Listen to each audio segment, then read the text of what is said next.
People were cheering for him. People were holding up signs. People were crying. It was just amazing to see that moment. And he and The Rock had initially gone down to Tampa to try to choreograph the match. And The Rock was saying, like, okay, duck this, do this, I'll do this, you do this.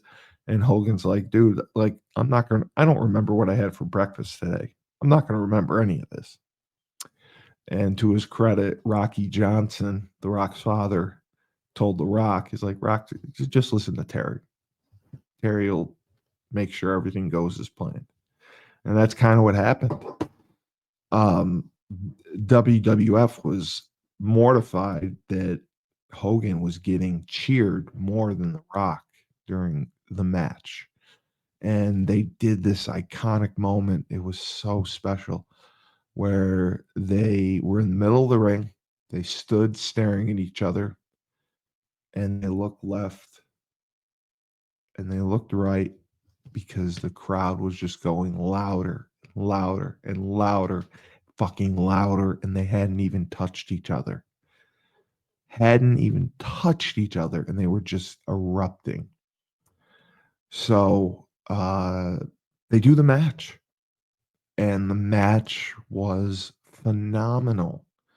And I give Rock all the credit in the world because Hulk, he was built, he looked great, but he was athletically limited. He couldn't do a lot. The Rock really had to bump around and make him look good, and he did that. And he did that. And he sold so much for Hulk and made him look amazing. And they changed the match on the fly.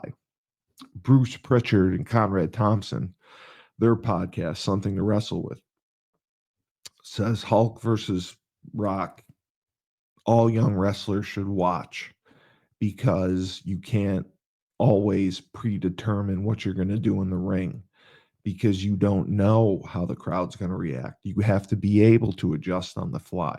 And that's what The Rock and Hogan did. They adjusted the match on the fly. And as I said, WWF officials were concerned because Hogan was getting cheered so much. And Hulk was able to turn it around somewhat to get Rock booed, or to get himself booed, and The Rock cheered.